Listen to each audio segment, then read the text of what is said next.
Bom, então vamos lá.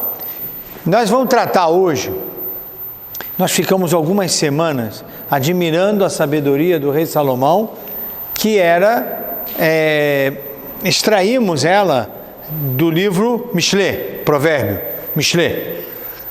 Voltei agora para o livro dos reis. Por quê? Porque eu vou fazer um fechamento histórico hoje do rei Salomão. Próxima segunda-feira, se o Mashiach não chegar, né? Se o Mashiach não chegar, Pois é, ele vai trazer até combustível se bobear. Então, eu vou começar Eliel Hanavi. Vamos começar com Eliel Hanavi. Aí vamos para outro. Então, eu preciso encerrar e conduzir vocês para Eliel Hanavi hoje, historicamente. Então, o que aconteceu? Nós tínhamos uma monarquia em Israel belíssima, poderosa, que foi a do rei Salomão. Poderosa. Ela se impôs no mundo que se conhecia na época. Todo mundo respeitava Israel. Era um rei sábio, riquíssimo. Ninguém ousava mexer com Israel. Era algo fenomenal. Foi a época que se construiu o templo, o grande templo, né? E está tudo mil maravilhas, só que ele foi embora, o filho assumiu, e o filho, a gente teve uma aula, né, sobre isso, que teve a queixa do povo, carga pesada dos impostos. Tinha greve de caminhoneiros lá na época, né? E aí ele foi então se aconselhar. E ele tinha conselheiros anciões e conselheiros novos. Ele deixou de ouvir os cabelos brancos, foi ouvir o pessoal de cabelo pintado. E aí ele deixou de lado o conselho dos anciões, e aí a gente refletiu na aula sobre isso, né? Rehavam, ele falhou e não ouviu os mais experientes. Falhou. Ele falhou na forma, porque ele fala de forma áspera, por recomendação dos conselheiros jovens.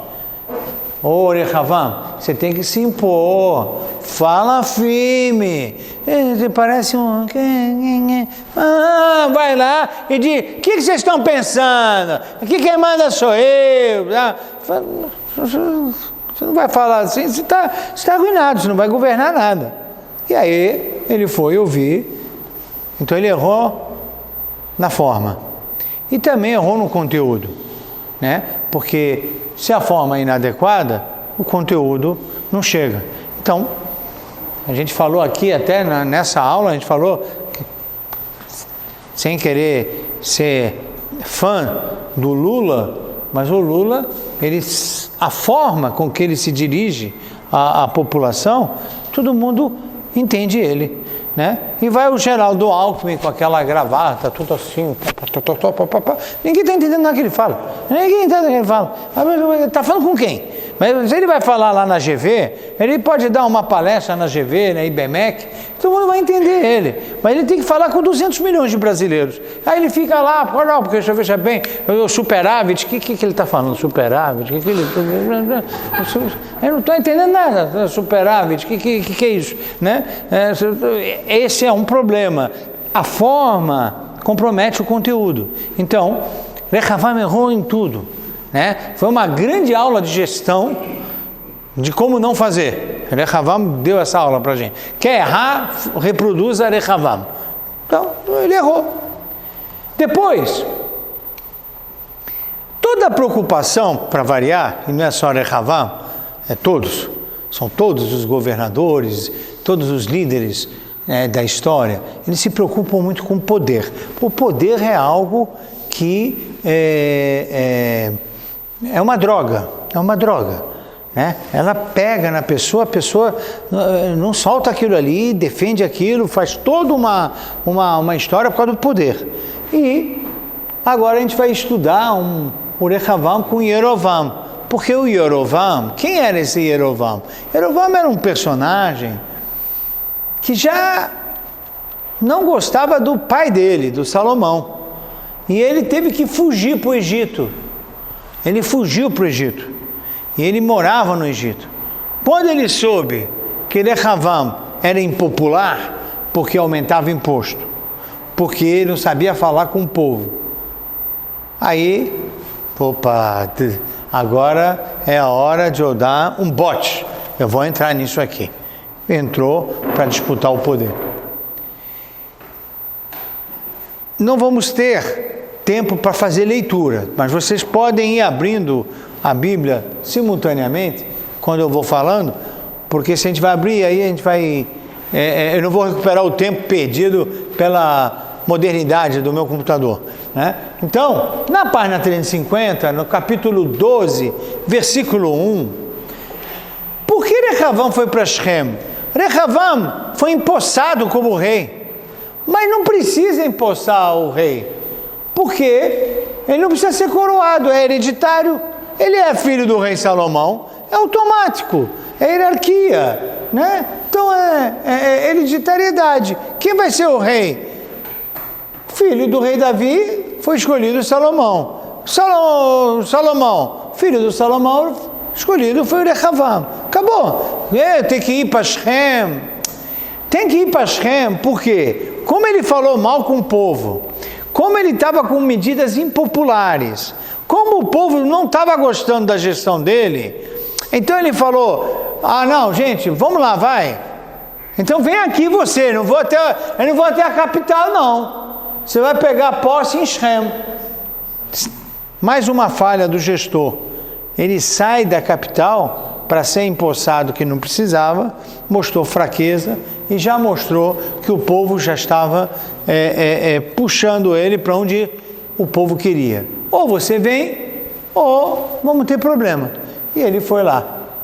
Quando ele foi, praticamente Shem vira a capital de Israel. Yerovam é o rei, Rehavam foi humilhado praticamente e volta para Jerusalém fugitivo. Olha que cena mais trágica, né? Ele querendo ser rei, cede à pressão, quer ser empossado pelo povo, que nem precisava, ele perdeu o controle. Chegou lá, ele não abriu mão do imposto, falou mal com o povo, continuou com a medida impopular, foi embora. Foi jogado. Vai embora, rapaz, sai daqui. E aí ele volta para Jerusalém, ele tenta em Jerusalém, reúne os seguidores dele, e Jerusalém se desmembra de Israel. Jerusalém, então, faz parte do reino de Judá, e Israel tem agora uma nova capital, Shem. Só para vocês terem uma ideia, Shem está hoje na região disputada entre os palestinos, né? Então, nem existia palestino na época, nem existia árabes, e Shem já era capital de Israel.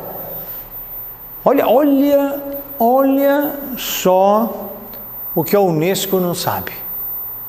Não sabe texto bíblico. Shem, lugar esse que está com os palestinos, não com Hamas, com Fatah, que parece que é menos pior.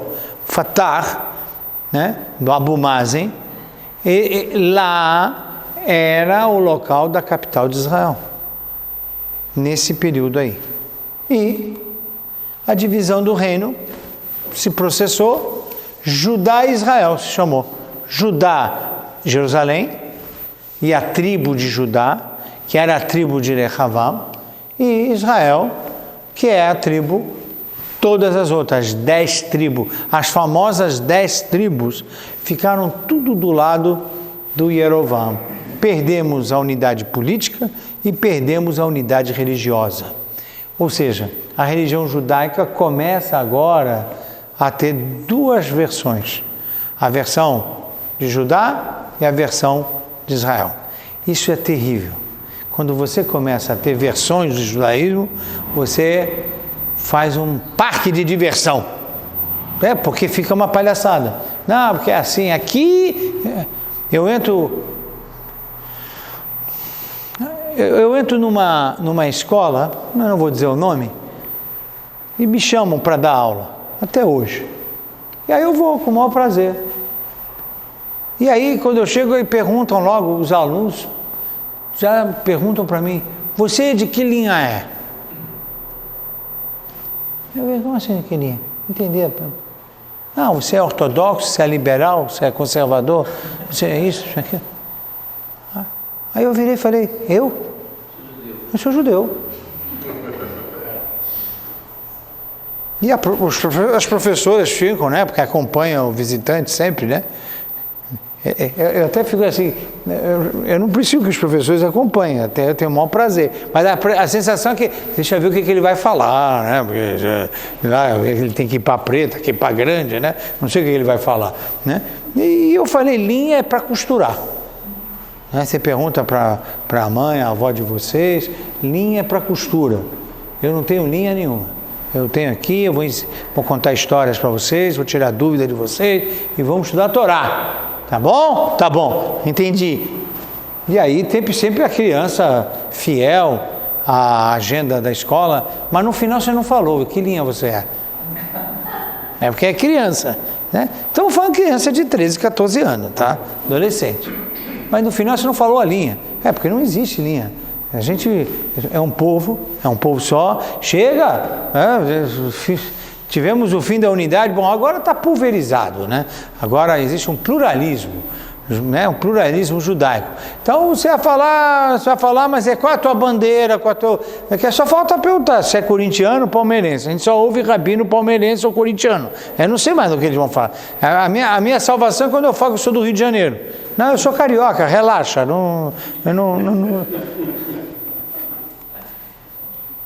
Eu só quero lembrar vocês que já foi pauta da aula o que Maimônides disse sobre Yerovam.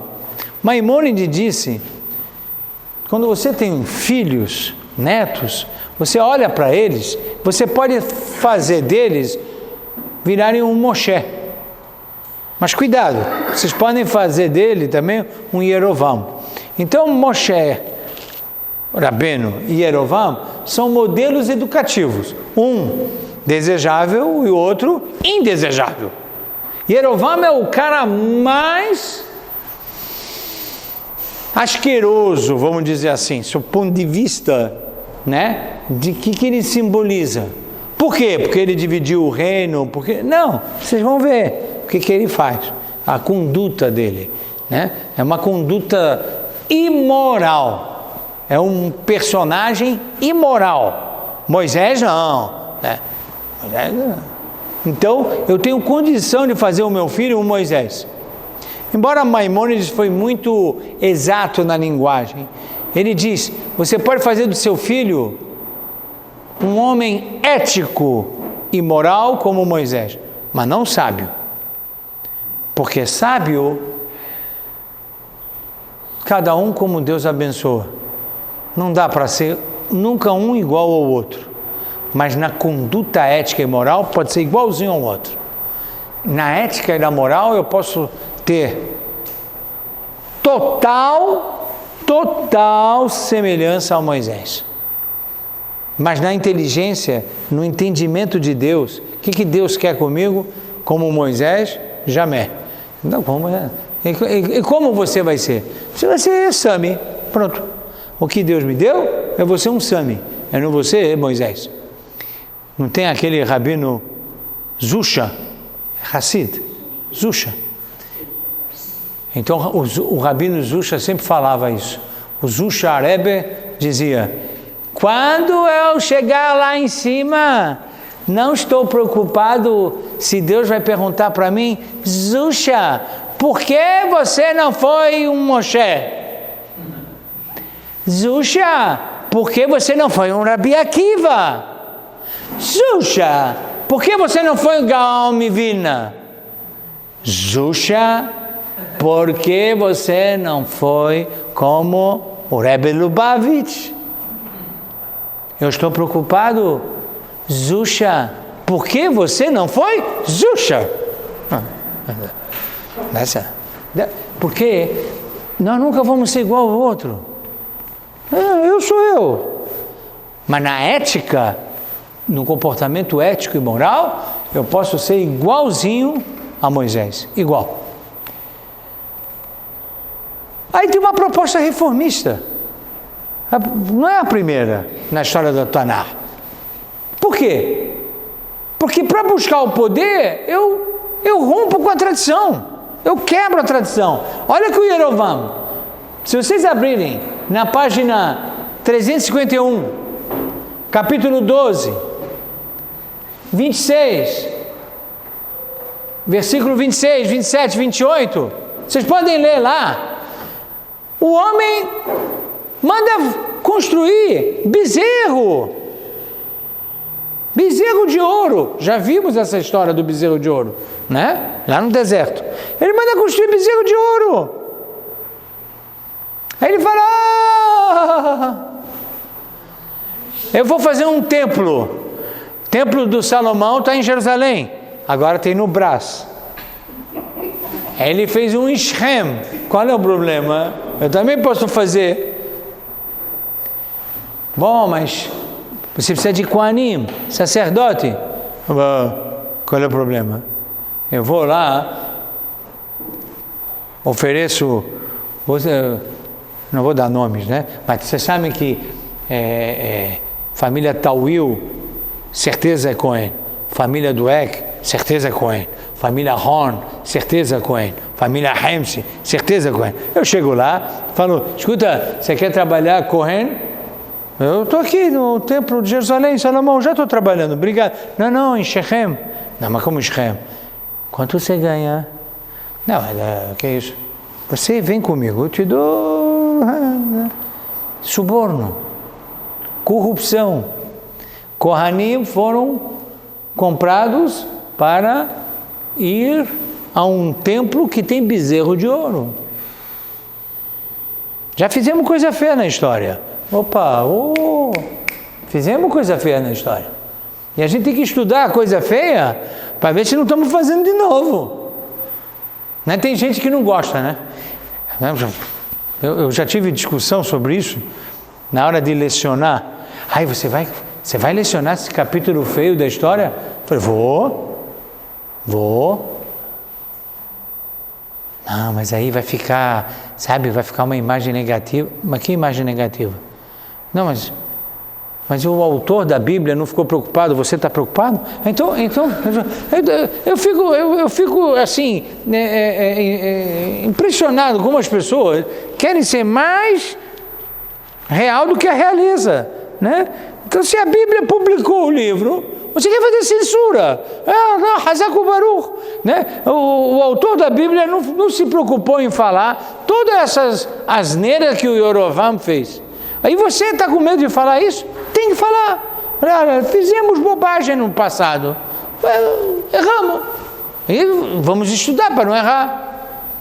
Esse rompimento, pensa que é fácil? Você faz um bezerro de ouro. Aí eu fico pensando assim: o povo judeu não podia falar para ele: escuta, você acha que eu vou ir atrás dessa? Não, mas ele faz o bezerro de ouro e ele tem um bom discurso para convencer você a cair no golpe. É um golpe isso aqui. Aharon fez bezerro de ouro no deserto. Aconteceu alguma coisa com Aharon? Nada. Então eu não vou fazer um, vou fazer dois. Aharon não aconteceu nada. Ficou lá. Depois Moisés voltou. Mas o bezerro perdeu a utilidade. Tá bom, eu vou fazer agora bezerro, não um, dois. Não aconteceu nada com Aharon. E depois saímos de Jerusalém. Isso aqui substitui. Como Moshe Rabbeinu saiu de circuito e o bezerro estava lá, Moisés voltou, tá bom. Aqui ninguém vai voltar. O bezerro de ouro fica. Olha que discurso. Que discurso. Mas não esqueça que ele tirou um imposto. Não esqueça que ele fez Shem uma capital. Então, vocês estão entendendo o que ele fez? Ele tirou o monopólio de Jerusalém. Vocês querem que Jerusalém mande na nossa vida? Vamos acabar com isso. Ele trata vocês como nortista. A primeira vez que teve guerra nortista e sulista em Israel. Israel e Judá. O Judá era sul e o restante tudo era norte. Só os Kohanim de... olha, quer saber uma coisa? Está difícil, né? Esses Kohanim agora entrou um câmbio negro, né? Está muito caro trazer Kohen. Escuta, você vai virar Kohen, mas eu não sou Kohen. Você, a partir de hoje, é. Qual é o teu problema? E por aí vai. Foi isso. Podem ler Sukkot, festa no 7º mês. Ele resolve fazer no 8º. Por quê? Escuta, 7º mês tem muita bagunça nas estradas para Jerusalém. Tem caminhoneiros indo para lá, tal, não sei o quê. As estradas estão fechadas. Eu vou fazer no 8º mês. Quantas tribos tem lá? 1. Quantas tribos estão comigo? 10. Eu vou ganhar. 8º mês? Ainda tentaram, para com isso. Na festa, vamos ficar todo mundo junto, vamos para Jerusalém. Ele ficou com medo. Se vai para Jerusalém, vão olhar o templo. Quem está lá? O filho do Salomão? No way. Para dividir poder, divida a religião. Mas quem vai mandar? Quem vai mandar? É o rabino de kippá preta ou o rabino de kippá rosinha? Eu não sei quem vai mandar. Então, kippá rosinha faz num lugar, kippá preta faz no outro. Pronto. Cada um, democracia. Cada um com sua linha. Pronto. Entendam que foi isso que aconteceu. Podem ler depois, as fontes estão aí nos slides. Então, pode ler que é assim mesmo que aconteceu. Tem eu vou mostrar, né, 2 bezerros de ouro. 2. Então resgatamos o episódio do deserto. Vamos criar uma alternativa.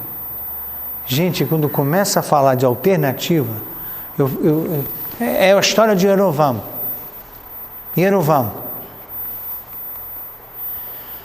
Novo templo, nova festa, todos podem ser sacerdotes. E o discurso é quebrar o monopólio, mudar a tradição.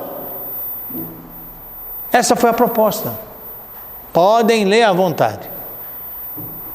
Toda vez que houve quebra de tradição, a história era para disputa de poder e não porque o conteúdo da tradição estava problemático. Nunca se discutiu aqui, em nenhum momento, se era para ter um templo ou não. Era para discutir se o templo vai ficar na minha mão ou não. Não vai ficar na minha mão, faço outro. Nunca se discutiu se os sacerdotes têm um papel importante no ritual judaico. A disputa era, o sacerdote vai ficar subordinado a mim ou a ele? A ele? Então eu faço outro sacerdote. Entendam, todas as mudanças da religião foram decorrentes de disputa de poder. Não quero mais um monopólio na mão da kippá preta. Então o que eu faço? Eu vou fazer uma linha de kippá rosa, branca, verde e amarelo, vermelha do PT, sei lá o que eu vou fazer. Qualquer coisa. Eu quero poder, todas as discussões hoje, século 21, porque o casamento deles, só o deles serve e o nosso não serve? Por que a conversão deles serve e o nosso não serve? Porque é poder, a disputa do poder. Aí começa a discutir agora, blá, blá, blá, blá. Tá bom, o que eu vou fazer? Isso aí, história antiga. Cidade construídas por Yerovam, Shechem, Penuel, Betel. Peraí, o cara fez um estrago na unidade religiosa, fez um estrago na unidade política, mas tirou os impostos, construiu cidades, soube arrecadar justo. Ele tinha 10 tribos dele, a contribuição era 10 vezes maior que Jerusalém, e ele aplicou isso, ele trouxe benefícios. Um bom administrador, ele era um bom administrador. E as propostas dele confundem a cabeça. Por exemplo, em cada 7 anos, na festa de Sukkot, tem uma mitzvah que se chama Hakrel. Essa mitzvah era reunir todo o povo judeu, as 12 tribos, e o rei de Israel lia a Torá na frente deles. Imagina? Que bonito isso, que o rei sabe ler a Torá. Não é só o rabino que lê, é o rei. Imaginou? O Bibi Netanyahu está aqui, ele fala, a gente fala, Ya'amod Rosh Memshelet Medinat Israel Bibi Netanyahu Likro Batorá Revi. Aí o Bibi Netanyahu levanta, me dá o ponteiro. Tá aqui, tá vendo, Ani Odea Likro Batorá, mas aí ele pega o ponteiro, lê, bonitinho. Ou acho que é Nazil, não importa. Vai da beira Adonai el Moshe Lemor. Vai da beira Adonai el Moshe Lemor. Não importa. Mas você vê um Bibi Netanyahu, começa a ler a Perashá, aí todo mundo fala, uau! A Torá não é só para rabino, uau! Ai, que mensagem forte! O rei de Israel está lendo a Torá. Mas tem agora um problema. Qual rei vai ler? Escuta, não é o Rehavam que está em Jerusalém, ou é o Yerovam que está em Shem. Então o que eu faço? 2 leituras da Torá. No meu templo e no seu templo. E assim vai. Não tem fim isso. Entendeu? Não tem fim. E aqui eu trago na página 211, se vocês quiserem ver, depois com calma, no capítulo 31, 10, 13, tem a mitzvah do aquele, que é para reunir todo o povo, homens, mulheres, crianças, é na frente de todo mundo, que o povo testemunha que o rei sabe ler a Torá, tão quanto o rabino, o sábio. Essa figura do poder político, ele é também um homem da Torá, é um homem que sabe ler a Torá. Isso é extremamente importante. Uma das grandes dificuldades que nós vamos ter sempre é quando você pega uma autoridade política e ele não está indo em conformidade com a Torá. Isso é confuso. Gente, não dá, olha, com todo respeito, não dá para ir para... Eu vou ter que dar alguns nomes, não de pessoas, de eventos e lugares. Eu vou para uma hebraica, está cheio lá o Marc Chagall, e aí um presidente importante da nossa comunidade, ele grita assim, de forma efusiva, Am Israel Shai. Não dá.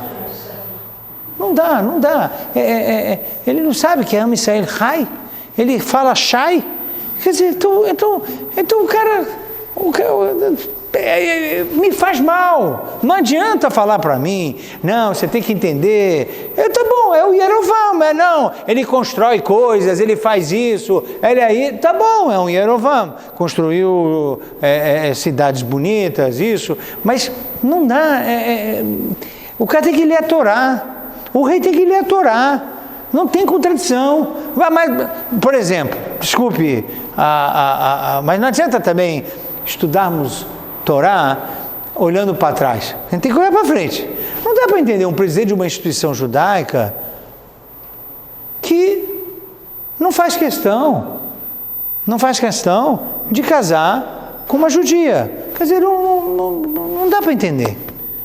E não dá para entender... Não dá para entender que os filhos dele, outro que é casado com uma judia, não, ele vem, tudo bonito, tal, presidente, não importa de onde. Os filhos nunca pisaram numa escola judaica. Então Essas contradições, eu fico pensando assim, não dá. Porque não casa com a nossa história. O rei tinha que ler a Torá, praticar a Torá. Não podia ter essa contradição. Pois o Yerovam começou a fazer contradições. Então, quando você vê presidentes, autoridades, etc., que entram em choque com os valores eternos da Torá, aí você fica realmente confuso. Mas o que é isso? É Yerovam 2, Yerovam 3, Yerovam 4. O Windows está em que número já? 10. Então, tem Yerovam.12, sei lá, versões, sim. Um pouco no caso da Haggadah de Pesach, tem os 4 tipos. Sim. Então, obviamente, o que é estudioso, o que é inteligente, não está fora dessa comparação. Mas aí tem o caso do que é ingênuo, ou digamos, ignorante ou desinformado, como o senhor está falando agora, e tem o mal, o que desdenha. Nesse caso do Yerovam. É ignorância ou é uma intenção de contrariar? Não, é perversidade, é disputa de poder. Não é ingenuidade e ignorância, não. Aliás, os presidentes atuais, ao não colocar em escola judaica, isso não é ignorância, não, é postura. É postura. Eles alegam que não, imagina, eu preciso que o meu filho faça grade, ou depois vai para o bandeirante, porque... E a educação judaica? A educação judaica, depois eu vejo. É? Você é presidente? Que tem pessoas da nossa comunidade que pensam assim, aí eu entendo. É ingenuidade, não tem essas ideias muito fortes. Com eles eu não tenho nenhum problema. Mas um presidente que chega, presidente, é que eu não posso dar o nome das instituições, vocês já vão saber quem são. Mas ele é presidente. Mas se ele é um membro da comunidade, eu não falo nada. Ok, vou bater um papo, tal. Bezat Hashem, um dia ele vai entender. Mas o presidente? Não, ele é uma postura. Aqui é uma postura. Ele é um presidente. Eu entendo dessa forma, né? Eu entendo dessa forma. O presidente, ele desfila na comunidade muito mais dando exemplo do que dando discurso. Então, não precisa discursar, eu já estou entendendo a mensagem dele. Já estou entendendo. A mensagem dele é: os filhos meus não vão na escola judaica. Aí a gente sai correndo para fazer bolsa de estudo para a escola judaica. Aí não dá para entender isso. Essas coisas não bate, né? O descrédito é criado pelo próprio judeu, não é pelo não judeu. O descrédito é feito pelo próprio judeu. Isso para mim está muito claro, muito claro. Então eu não acho que ele faz por ingenuidade, porque por ignorância. Não. É postura. É postural, na minha opinião. O bezerro de ouro no deserto, a Torá menciona que Arão foi castigado? Não. Então eu vou fazer bezerro. Agora, por que eles fazem o bezerro? Né? Por que o bezerro de ouro volta de novo na história? Porque Moshe Rabbeinu, quando dá a brachá para Efraim e Menashe, que eram 2 tribos, e eram filhos de José, ele fala que eles precisam ser resistentes e fortes como o bezerro. Então, o que o Yerovam está fazendo? Ele está confundindo a gente. Ele começa a falar meias verdades, pega as fontes, faz o discurso, vai mudando. É exatamente isso que a gente vai ver ao longo da história. Meias verdades, meias fontes, e começa... É só abrir depois... Na página 215, vocês vão ver no capítulo 33, 12, 16, 17, lá a menção de que os filhos de José, Efraim e Menashe seriam resistentes como, né, os touros, os bezerros, né? Olha outra coisa interessante. Os filhos de Aharon, que não aconteceu nada, nunca foi castigado pelo bezerro no deserto, tinha 2 filhos chamados Nadav e Aviú. E os filhos de Yerovam, Nadav e Aviá. Aí eu escrevi errado aqui, não é Navav, é Nadav e Aviá. Eram os mesmos nomes. Ele assumiu a identidade do Arão. Ele vai ser o sacerdote também, viu? Na falta de sacerdote, eu viro o sacerdote. Ele era tudo, rei, sacerdote, ele era o cara que fazia tudo. Qualquer negócio ele fazia, qualquer negócio. Ele a figura do Yerovam é aquele camelô que tem aquele, sabe aquele fraque do Mandrake, sabe? O que você quer com o celular? Tenho celular. Bom, está aqui o celular para você.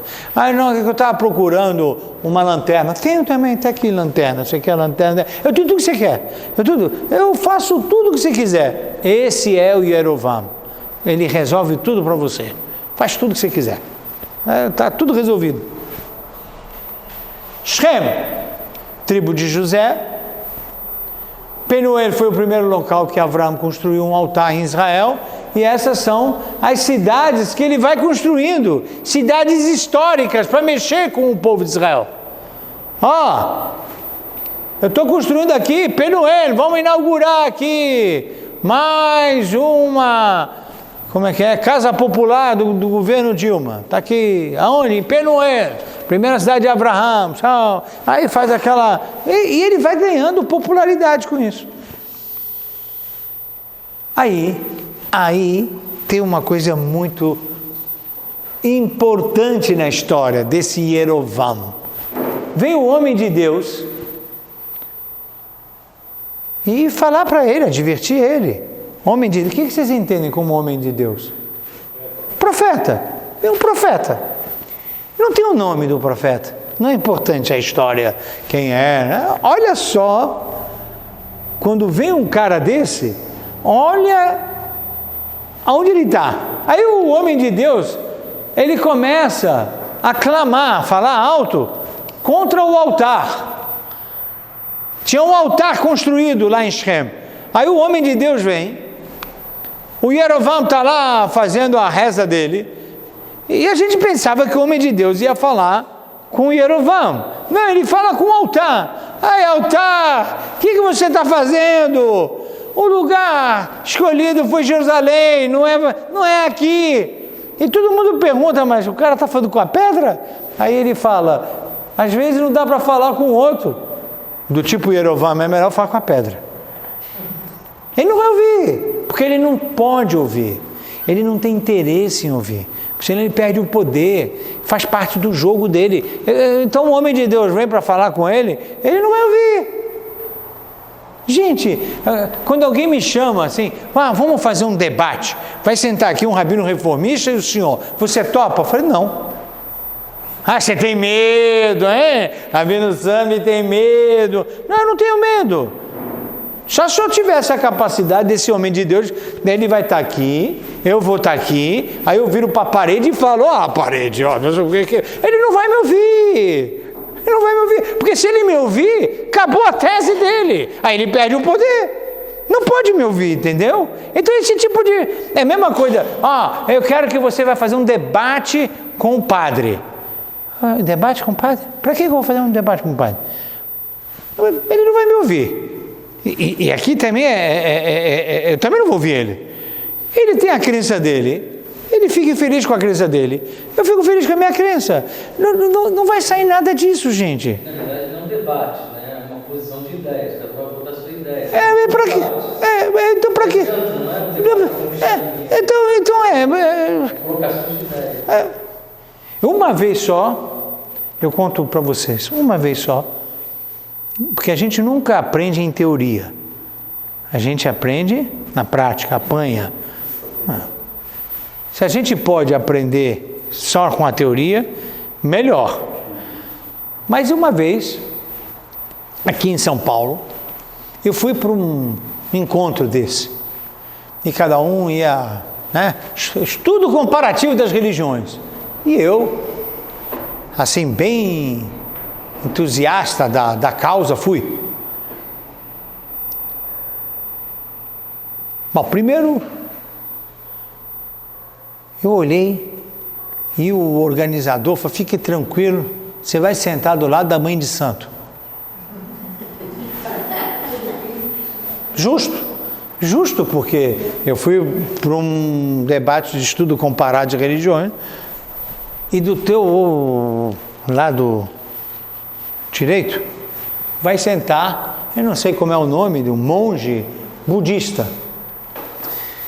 E ele, por um acaso, deve ser da sua família, porque ele é pinto também. Então assim eu fui recebido. Para culminar, tinha de tudo, Islã e tal. O padre que estava lá, ele vira, olha que eu estou do lado da mãe de santo e do rabino, assim, que judiação. Eu só estou mostrando para vocês o que eu passei, né? Que judiação. Você devia estar do meu lado, porque, afinal de contas, nós somos muito mais próximos, muito mais a ver do que você aí. Quer que eu faça uma intervenção para você? Aí eu virei e falei, não, para mim está tudo igual. Tudo igual. Aí o organizador foi bacana, ele perguntou, você quer falar primeiro ou último? Aí eu falei, quero ser o último. Por quê? Eu quero primeiro, quero ser o último. Bom, gente, claro, se eu for o primeiro, aí vai todo mundo dizer assim, a gente é igual a ele, aí eu não vou poder mais falar nada. Então eu prefiro, por último, dizer que nós não temos nada a ver com nada disso que foi falado aqui. Foi isso que eu fiz, aliás, né? Foi isso que eu fiz, né? O judaísmo não tem nada igual aqui. Nada. Não tem nada igual. Não adianta me falar que é igual, porque não tem nada igual, né? Mas eu saí de lá só com eu estava convencido de uma coisa, nunca mais ia fazer aquilo. Porque não serve para nada. É assim, o padre, com toda razão, não vai deixar a religião dele, porque faz parte do poder. Ele não vai largar. O imã lá do Islã não vai largar, óbvio que não vai largar. Ele faz parte do poder dele. E a mãe de santo e o pinto, que não é da minha família também, ele falou do budismo e tal, eu falei, meu Deus, e ele querendo me explicar, sabe, rabino, então, eu acho que somos iguais quase. Aí eu falei, aham, todo mundo é igual, entendeu? Todo mundo é igual. É esse negócio que todo mundo é igual, você começa a entender, por exemplo, o Edir Macedo, com uma barba maior que a minha, a kippah igual a minha, talita igual o meu, aparece na televisão para falar. Todo mundo é igual. Olha, a gente pega o bezerro de ouro, a gente faz o templo, faz sacerdote, faz isso, faz aquilo, o templo é Salomão, aí começa a confundir todo mundo. Aí todo mundo fica confuso. Aí, do que está? Parece que é tudo uma coisa só, né? É uma coisa só. Não é uma coisa só. Cada um tem que defender, então defenda o seu. A única dor aqui é que estamos falando do mesmo povo. Estamos falando do mesmo templo. Deveria ser uma coisa só, uma unidade. Perdemos a unidade. Esse é a parte mais dolorosa da nossa história. O profeta avisa que daqui a 300 anos vai vir um homem com o nome de Yoshiao, descendente de Davi, para reunificar o povo e a religião. Ou seja, você, Yerovam, é um desastre. Você, no lugar de unir, você está desunindo. Aí, a mão do Yerovam ficou paralisada, porque o profeta falou, como uma prova que você não é o cara, você não é o rei. Tua mão é como se fosse um derrame. Parou ali. E aí tem os sinais do profeta, vocês podem ler depois na página 351. Aí ele implora, homem de Deus, tá bom, eu errei, eu vou seguir as palavras de Deus. E o homem de Deus falava para ele, nunca vi um cara tão perverso como você. Não se levantou em Israel alguém tão perverso como você. Eu já me arrependo. Por favor, reza para minha mão voltar. Eu não vou mais fazer nada disso. Olha, se a gente vê uma pessoa pedindo perdão, a gente perdoa. Deus é misericordioso, a gente não vai ser? Se Deus perdoa, eu não vou perdoar. Tem dia, Yom Kippur, dia do perdão, né? Se Deus perdoa, eu vou perdoar. Aí, proposta, o Yerovam, voltou a minha mão, voltou. Homem de Deus, deixa eu dar um beijo. Agora, a proposta do Yerovam, vem comigo à minha casa para comer e dar-te um presente.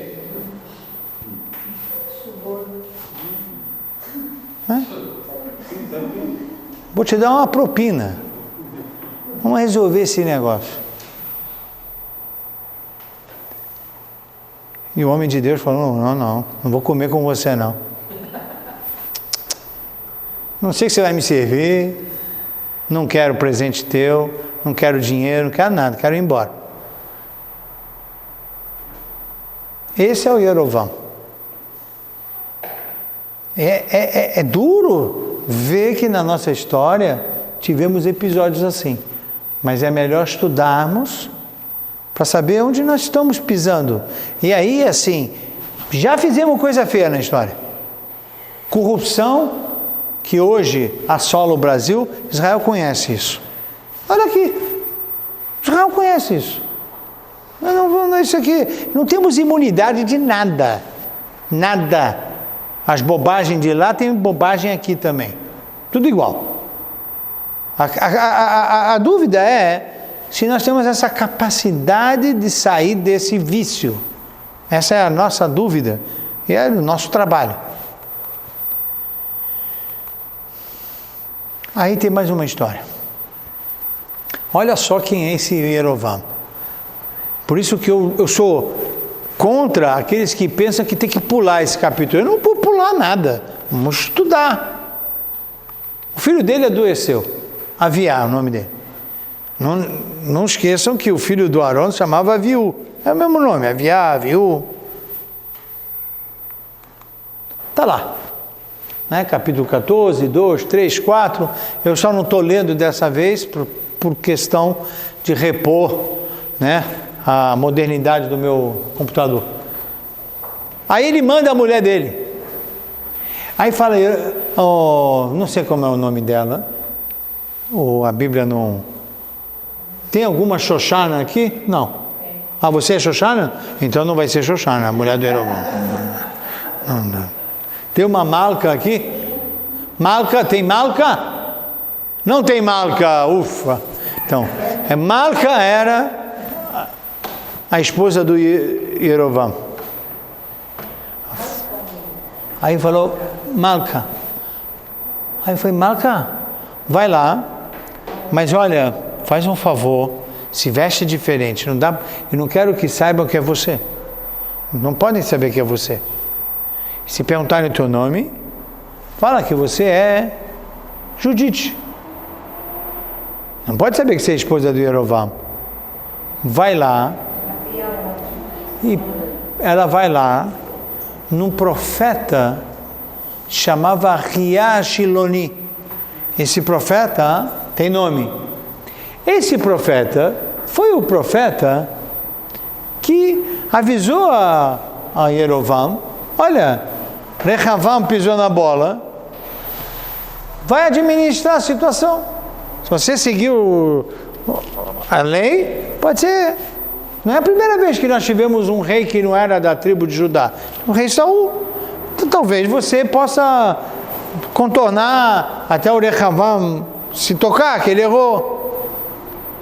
Então ele foi para o mesmo profeta. Por quê? Porque ele sabia que o filho estava doente e precisava rezar. E ele a reza dele parece que não vai para o mesmo lugar, não sei para onde vai a reza dele. O templo dele não funciona, entende? O templo dele não está funcionando. Ele falou, eu vou mandar para o pessoal autêntico, entendeu? Esse aqui não está funcionando.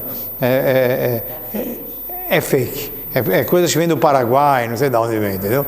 Então o que vou fazer? Eu vou falar para quem entende. Vamos falar a verdade agora. Mas você, se souberem que a Malca está indo, aí eu perco o poder. Não pode, hein? Não pode, hein? Vai disfarçada. E ela foi disfarçada. Olha só que tipo de gente. Eu fico pensando nessa história. Tivemos pessoas assim? Tivemos. Opa! Aí ela foi disfarçada. Aí Deus avisa o profeta, tá chegando, avisou pelo WhatsApp, entendeu? A Shiloni, vai bater na tua porta aí, essa aí é a mulher do Yerovam, hein? A Kadosh Baruch Hu fala para o profeta. Agora, vocês vão me perguntar, por que o profeta precisava que Deus avisasse? Porque ele estava muito velho e cego. Olha a história. A mulher entra disfarçada. No que entrou, o cego, ele, por efeito de compensação, ele desenvolve habilidades para compensar a falta de visão. Então ele já viu o barulhinho do sapato. Se bem que para ouvir sapato, né, das senhoras não precisa de muito... hoje você já vai... né, já, pois é. E quem entrou? É você, Malca. Aí ela tomou um susto, porque ela passou todo o percurso, ninguém reconheceu ela. E o profeta cego já sabe que sou eu. Aí ela falou, meu marido tem razão, esse cara é bom, hein? Esse cara... ele falava os números da loteria pra gente, né? Resolvia o nosso problema. E aí, ela pede para rezar pelo filho, aí o profeta não dá mole, não. Rezar pro teu filho? Não. Vocês não merecem. Vocês estão enganando o povo. Vocês estão fazendo o que é errado. O teu filho, coitadinho, é bonzinho, é vítima de toda essa tramóia que vocês estão fazendo. Vocês não estão vendo as consequências disso para a história do povo de Israel? Gente, podem ler. Eu estou transformando esses capítulos horrorosos da nossa história com humor, mas é verdadeiro. As pessoas não percebem. Essa tramóia toda vai trazer sequelas para o povo judeu. Vai trazer. Isso não vai ficar barato. Vai ter um preço a pagar. E ele, não. Agora, como teu filho é bonzinho, ele vai ter uma sepultura. Olha como ele fala. Porque os outros, nem sepultura vai ter. Fala muito forte.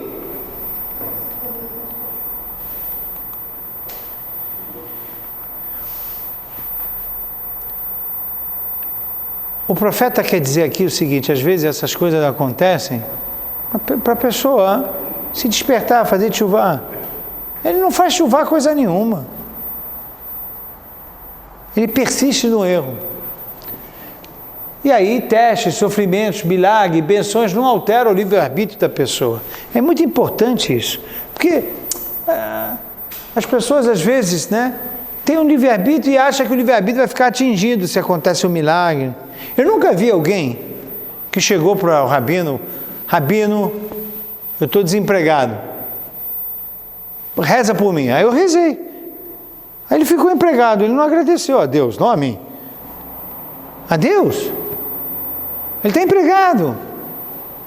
Eu nunca vi ele falar, bom, agora eu vou começar a ir à sinagoga. Não, agora que ele sumiu mais ainda. Aí eu pergunto para você, não vem à sinagoga, você está empregado? Não, agora não posso ir porque eu estou trabalhando.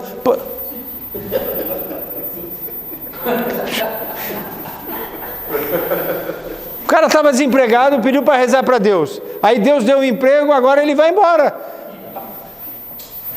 Dá para entender um negócio desse? Não dá para entender. Então, o livre-arbítrio não muda. A pessoa está doente. Não, Aleno. Vamos rezar. Rezamos. Às vezes Deus atende, às vezes não. Vamos para o cenário positivo. Atendeu. Ai, Baruch Hashem, atendeu. Ai, que susto. Que susto. Cadê a pessoa? Sumiu. Não mudou nada. Não mudou. Tchum, o livre-arbítrio continua intacto. Decidiu. Então Yerovam estava com a mão paralisada, parou, voltou. Fui lá no profeta, cego, velhinho, descobriu quem eu sou. Chora, mulher, fala que você está arrependida. Para com a farsa, para com a tramóia, continua. Então, não dá para entender. Então, olha a fala do Ahiah Shiloni, profeta de Israel. Porém, tu não foste como o meu servo Davi, que guardou os meus mandamentos e me seguiu com todo o seu coração. Tu fizeste o mal, pior do que todos que foram antes de ti. Gente, é uma fala contundente. O castigo da casa de Jeroboão e o castigo de Israel. Quer dizer, quando um rei é castigado, todo Israel vai ser castigado. Mas tem uma diferença. O rei, quando ele erra, ele faz os outros errarem. O modelo é destrutivo. Então, o castigo que a Bíblia menciona da casa de Jeroboão é muito mais forte do que o castigo de Israel. É assim, a gente tem que ter sempre a advogar o povo. Mas os líderes, não. Os líderes não. Porque os líderes, quando erram, eles levam uma comunidade inteira a errar junto. Os líderes não. Não dá. Mas tem que ter compaixão. Com Am Israel, sempre. O castigo de Israel é muito mais brando. Vocês vão olhar tudo que a gente vai ver. Vocês vão ver Eliyahu Navi. Opa! Eliyahu Navi vocês vão conhecer logo. Conclusão de Yerovam. Yerovam pecou e fez Israel pecar. Essa é a dedução desse personagem. Ele peca e faz os outros pecarem. Tá bom. Ele não quer ficar sozinho no pecado, ele faz os outros pecarem. Por isso que ele é uma figura negativa. Responsabilidade moral do desastre que acontece numa comunidade é do Yerovam, não é das pessoas. Ele dá um mau exemplo, acabou. O governo alternativo a ajudar foi um fracasso. Não funcionou bem isso. Um governo em Israel, outro governo em Judá, foi horrível. O filho Aviá morre, mas merece uma sepultura, diferentemente dos outros filhos. Quer dizer, o castigo é grande. A relação dos reis de Israel, Yerovam e Omri. A gente vai estudar que há uma relação muito interessante entre esses dois reis. Yerovam foi o primeiro rei de Israel. Omri, se não me engano, é o quinto, rei de Israel. Qual é a relação que eu acho muito bonito, que vocês olhem do Eliyahu Navi já introduzindo ele. O profeta Elias visitou um grande Beit Midrash de Jerusalém. O profeta Elias pode visitar a Rua Cravinhos também. A gente canta Eliyahu Navi todo sábado à noite. Eliyahu Navi pode vir. Ele pode estar na noite do Seder da sua casa. Eliyahu Navi é um profeta, que tem agora uma função de anjo e vai para diversos lugares. E, certa vez ele entrou num Beit Midrash, numa grande yeshiva de Jerusalém, e perguntou sobre o mérito de Omri de deixar 3 gerações na monarquia. Então, o Omri foi rei, o filho dele foi rei, o neto dele foi rei, o bisneto dele foi rei.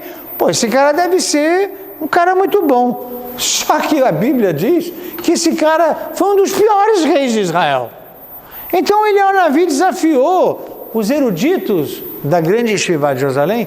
Por que Omri foi um dos piores reis de Israel, equiparado ao Yerovam, era o mesmo naipe, né? Do mesmo quilate? E como é que ele tem o mérito de ter o filho, o neto e o bisneto como rei de Israel? Porque Omri, como Yerovam, desenvolveu cidades em Israel. Mesmo sem religião, o desenvolvimento físico de Israel é um mérito. Isso quem falou foi Eliyahu Navi. Então a gente olha, por exemplo, para o Estado de Israel, aí a gente olha, aquilo orgulha a gente. E aí a gente fala, mas quem começou tudo isso? Os caras não eram nem religiosos, os sionistas não queriam saber, não interessa. Se eles forem Omri e Yerovam, olha lá o que o Eliyahu Navi falou. Só pelo desenvolvimento das cidades já é um mérito. Já é um mérito. Mesmo com tantas asneiras, a gente olha o positivo. Esse é o Eliyahu Navi agora. Agora vocês comecem a ver quem é o Eliyahu Navi, que a gente vai estudar na semana que vem. E para terminar a aula, eu faço um resumo cronológico, para que a gente possa entender o que vai acontecer a partir... Os dois irmãos eram terríveis, um pior que o outro. É horrível. Não adiantou mandar um embora e trazer o outro, porque ele fez... Não, horrível, horrível. Só desenvolveu as cidades de Israel, a estrutura, a infraestrutura. Esse foi o mérito. Isso aqui é só para a gente, né, se situar. Ó, saímos do Egito no ano judaico, tá? A gente está no 5.700 e... Já está perdido, hein? 5, 7, 7, 8. No ano 2448, saímos do Egito, no calendário judaico. No 2488, Josué entra em Israel, 40 anos depois, tá certinho. A gente estudou o rei Saul, foi no ano 2881, mais ou menos 400 anos depois de Josué. Ele só ficou 2 aninhos lá. Aí veio o rei Davi, que reinou de 2833 a 2924. Aí veio o rei Salomão, que estudamos e terminamos hoje. Ficou até 2964. Em 2928, construímos o primeiro grande templo, que ficou com o filho dele, Rehavam, rei na Judéia, que ficou de 2964 a 2981. E o rei Yerovam, em Israel, de 2964 a 2985. Vai aparecer, né, o Eliyahu Navi, nascimento do profeta Elias, 2983, aqui, no finalzinho do reinado do rei Yerovam. Ele nasce, ele não atua, ele nasce. Rehavam já tinha morrido.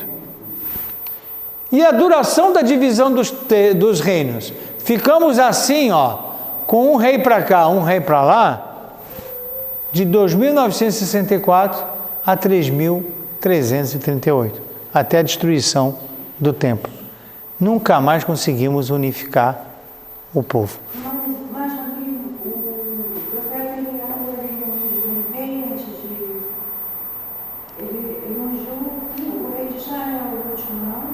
Então, a gente vai estudar a história dele, mas o Eliyahu Navi, o profeta Elias, ele só trabalha nessa região. Aqui na Judéia vai ter outros profetas. Ele vai, aqui. A gente vai estudar isso a partir da segunda-feira. Então, ele atua aqui, ele não atua aqui. Eliyahu Navi não andou em Jerusalém. Não andou em Jerusalém. Então tem profetas que andam em Jerusalém, como Jeremias, e tem profetas que só andam por Israel, como Elias. O profeta Elias, então, é o profeta que conviveu com Tel Aviv, com Haifa, ele pegou a agitação. O profeta Jeremias pegou Jerusalém, a aristocracia. Então, são livros diferentes, são situações diferentes, e é isso que a gente vai estudar a partir da semana que vem. Ok? Mais uma vez, muito obrigado, vocês vieram nessa segunda-feira sem combustível, tá bom? Obrigado.